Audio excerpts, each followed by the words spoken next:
네, 유쾌한 이슈부터 통쾌한 종목까지 짚어드립니다. MTN 이항영 전문위원과 함께하는 딱이 거네요. 위원님 어서 오세요. 네, 또 한 주를 시작하는 월요일입니다, 위원님. 네. 또 활기차게 한번 시작을 해봐야 될 텐데요. 오늘 어떤 이슈 가져오셨습니까? 좀 죄송스러운데 아주 활기찬 종목이나 얘기 좀 해야 되는데 네. 오늘 약간 우울한 얘기부터 좀 해야 될 것 같습니다. 포스코 얘기 좀 하겠습니다. 월요일부터 그 종목이라뇨. 근데 사실 저는 이 포스코라는 회사 자체가 굉장히 이미지가 좋고 좋아했던 회사인데요. 네, 그럼요. 주가는 너무 처참하죠. 완전히 파이란만 하세요. 완전히 경상도 사투리 네, 파이다 완전히 파이. 파이인데요. 완전히 이거 좀 어이없어졌어요. 특히 지난 주말에 이제 뉴스를 이렇게 보다가 깜짝 놀랐어요. 항명 사태까지 일어날 정도라고 딱 뉴스가 맞아요. 떴는데요. 지난주에만 하더라도 1.75%가 하락했고요. 네. 5주 연속 음봉, 그러니까 시초가보다 계속 내려가면서 그러니까 계속 흐름이 안 좋았다는 얘기겠고요. 그러다 보니까 올해만 들어도요. 올해만도 딱 20.5%가 내려갔는데 이것도 아이고, 아무것도 아닙니다. 네. 2006년 9월 이후 10년 만에 거의 9년 만에 최저치가 되겠고요. 2007년 고점 나왔는데 75만 원인가 그랬거든요. 네. 그러니까 간단하게 3분의 1 토막됐는데 반등할 기미를 보이지 못하고 있는 것이 그만큼 처참한 모습이다. 이렇게 이해하시면 되겠네요. 거의 10년 만에 최저 수준까지 내려와 있는 이 포스코의 주가입니다. 사실 이 항명 사태 이야기부터 조금 네. 그 요인들을 하나씩 짚어볼게요. 항명이라 하면 뭐 하급자가 위의 말을 따르지 않고 뭐 이런 건데요. 이 포스코 내에서 어떤 일이 있었던 거죠? 그러니까 이제 그거에 관해 주로 얘기가 나오는데 뭐 네.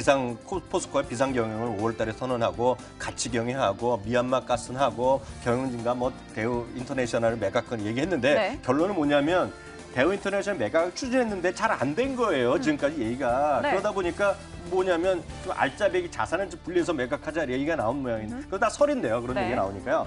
일부 대우 인터내셔널 전병일 사장께서 뭐라고 얘기했냐면 그룹이 검토해온 대우 인터내셔널의 미얀마 가스전 매각안에 대해서 반대 의견을 내면서 이걸 사내 의견 게시판에 올렸어요. 그러니까 이제 회사 회장이 있고 그룹의 사장이 있지 않습니까? 사장이 반대 의견을 냈나 보니 네. 이게 항명으로 비춰지니까요.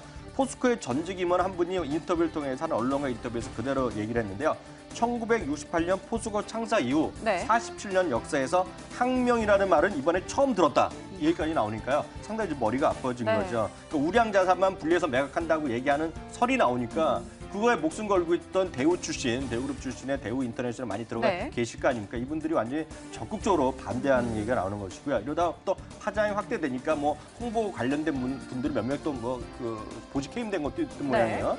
그러다 보니까 전병일 사장은 또 10일 날 오후에 또 잠깐 또 코멘트를 냈어요. 그러면서 이번 주 초에 빨리 사퇴 의사를 냈는데요. 하여튼 지금 만신창이가 됐죠. 그룹 자체나 회사 자체가 아주 볼상선화졌다 뭐 이렇게 이해하시면 될 것 같습니다. 네, 갖가지 소식 속에 뭐 회사에 대한 이미지도 많이 추락했고요. 주가는 그 이상으로 추락을 했습니다. 뭐 자기들끼리 뭐 항명을 하든 항쟁을 하든 사실 네. 저희가 중요한 건 주가인데요. 이렇게까지 떨어진 뭐 발단점 혹은 뭐 시발점이 있을 것 같아요.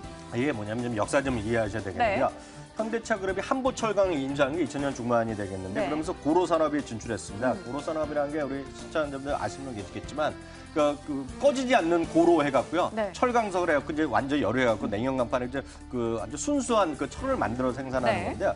2010년에 결국 일간 제철소가 준공이 되면서 현대제철 얘기입니다. 네. 하면서 포스코의 독점 구조가 완전히 깨진 거가 되겠는데요. 이 포스코의 독점 구조가 얼마만큼 깨진 것이 중요하냐 보면 혹시 일본 배우 한 명 얘기해 두면 키무라 타쿠야 혹시 아세요? 알죠. 엄청 팬이었어요. 그 키무라 타쿠야 아시는 분 좋아하시는 분 많을 네. 텐데 그 키무라 타쿠가 나온 드라마 중에 화려한 일족이라는 드라마가 있거든요. 거기에 고로산업 관련한 이야기가 거기 보면 있었어요. 키무라 타쿠야가 그 집안이 고로산업 들어갈 때마다 압박이 들어가면 못 들어오고 결국은 완공하는데 불이 나고 안 되거든요.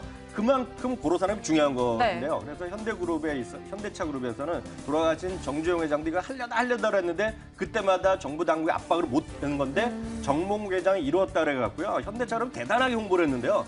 그 홍보한 만큼의 반대가 포스코한테는 상당히 악재가 되는 거죠. 네. 왜냐하면 알게 모르게 독점 구조니까 자기의 구역이 완전히 뺏긴 거거든요. 네. 그러니까 포스코는 답답해지죠. 억울하니까 이제 해외도 진출 많이 하고요. 또 여러 가지 관련 없는 사업들이 많이 들어가다 보니까 많은 비판이 들어갔고 그러다 보니까 정권 교체기마다 경영진을 바뀌죠. 정치권이 휘둘렸다는 비판도 많이 받죠. 거기다가 지난 정권의 또 정준양 그 전 포스코 회장이 네. 문화 확장에 무려 7조 의혹 그러면서 여러 가지 지난 정권의 비리들 의혹이 많지 않습니까? 그러면서 검찰의 수사까지 받는 얘기가 나오다 보니까 네. 한마디로 지금 뭐 전현직 하면 할 것 없이 문제 아주 구렁텅이가 빠져 있다 이렇게 이해하시면 될 것 같습니다. 네, 여기저기 악재가 널려 있는 포스코 현재의 상황인 것 같습니다. 주가도 뭐 추락하고 있는 상황이고요. 사실 제가 기억할 때는 포스코가 뭐 시가총액 3위권에 꾸준히 이름이 있었던 것 같은데 지금 오늘 살펴보니 뭐 12위, 13위 요쯤에 가 있더라고요. 14위입니다. 14위. 14위까지 내려갔어요. 사실 저만 하더라도 네. 어렸을 때 대학교 졸업할 때면 포스코 관련이 많았고 저도 포스코 뭐 지원할 생각이 있었거든요. 그쵸. 그만큼 최고 회사인데요.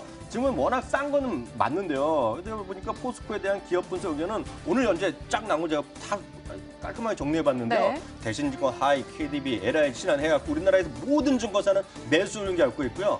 제목만 보더라도 뭐 기다릴 철강 가치가 있다. 기다리고 체질 네, 개선하고 좋네요. 좋은 얘기 많이 하고 1대1로 뭐 기대한다는 얘기 나오는데 그러면서 목표 주가는 34만 2,632원 정확하게. 그래서 상승률은 52%의 의견을 갖고 있지만 주가는 재미없는 게 현실이죠. 네, 근데 애널리스트들 이렇게 좋은 얘기 나오지만 사실 저희가 방송하면서 만나게 되는 투자 전략가분들에게 포스코 어떨 것 같아요? 이렇게 질문을 드리면 대다수 분들이 뭐 아직은 아니다. 좀 주가 접근 좀 그렇다. 이렇게 반대 의견 많던데요. 왜냐하면 애널리스트랑 투자 스트레티스트의 의견이 약간 다를 수밖에 없는데요. 애널리스트는 개별 기업을 중시합니다. 네. 그렇기 때문에 개별 기업의 본질 가치라든가 성장성, 수익 가치에 주목하는 반면에요. 그러니까 이들의 입장에서는 글로벌 경기도 회복되죠. 자동차 주요 조선산업 언젠가 회복될 것이다. 네. 10년째 얘기하는 거예요. 쉽게 얘기하면 그런 것들을. 그리고 1대1로 프로젝트도 있으니까 저평가라는 주장을 하는데요. 투자 전략가나 포트폴리오 매니저 입장에서는 좀 더 다양한 시각. 이 철강만 보는 게 아니라 전체를 다 아우르는 거거든요. 네. 예를 들어서 이런 거죠. 요즘은 해외 시장도 중요해졌다고 제가 누차 말씀드리잖아요.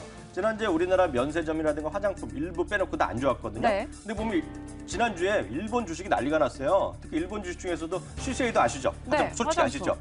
그리고 카네브 아시죠? 그럼요, 유명하죠. 네, 카오라고 하고 한자로 화왕이라 쓰는 건데 그것도 주식이 지난주 엄청 잘 갔거든요. 그게 뭐냐면 화장품 우리나라는 안 됐지만 네. 중국 사람이 일본에 가는 거라고 뉴스 많이 떠들잖아요. 그 일본 주식 사면 되는 거거든요. 그러니까 그런 쪽에 지금 시각이 다양화되고 있기 때문에 지금 철강 산업의 매력이 이렇게 크지 않다 이렇게 이해하시면 되겠습니다. 그럼 위원님의 의견은 애널리스트 쪽인지 투자 전략가 쪽인지 궁금한데요. 어느 쪽 손에 들어주십니까? 네, 저도 처음에 업계 들어와서 한 5년 동안 애널리스트 했는데 그다음에 네. 투자 전략을 주로 했고 스탁 피킹하는 일을 주로 했잖아요. 이게 보면 지금 철강 산업의 매력도가 크지 않습니다. 특히 대한민국의 철강 산업 매력도. 다만 워낙 떨어졌기 때문에 이거 주식은 분명히 싸죠. 다만 싸다고 주가 올라가는 것은 아니기 때문에 기술적 대응 정도 뭐 지난 뭐 L전자 다 마찬가지 흐름이라고 보셔야 네. 되겠는데요. 굳이 한다 그러면 우리나라에서 굳이 철강전 한다면 포스코보다는 현대제철이 낫다고 보고 있는데 왜냐하면 이거는 수요 산업은 자동차거든요. 네. 자동차나 조선이거든요. 자동차나 조선 지어주면 어찌됐건 현대그룹 안에서 노는 게 맞죠. 그렇기 때문에 현대제철이 그나마 낫다고 보고 있고요. 1대1로를 비롯한 인프라스트럭처에 전체적인 관심이 있다 그러면 한번 말씀드렸는데요. 이게 IGF, 글로벌 ETF. 인프라스트럭처거든요. IGF라고. 역시 이게 블랙락에서 운영하는 거 되겠고요. 굳이 한국 철강이 필요 없다 그러면 중국의 보산 철강, 뭐 중국의 대표적인 1, 2위하는 철강 회사인데요. 역시 고로 회사겠고요. 네. 이 주식이 훨씬 더 지금 수익성이 빠르지 않냐라는 생각 갖고 있습니다. 네, 알겠습니다. 현재 포스코의 상황을 쭉 진단을 해봤습니다. 분명 주가는 싸지만 이 싸다는 것이 매수의 이유는 될 수 없다 이야기 주셨고요. 국내에서는 현대제철, ETF에서는 IGF, 또 중국에서는 보산철강 종목을 꼽아주셨네요. 여러분 관심 갖고 한번 대응해 보시길 바랍니다. MTN 이항영 전문위원과 함께했습니다. 위원님 고맙습니다.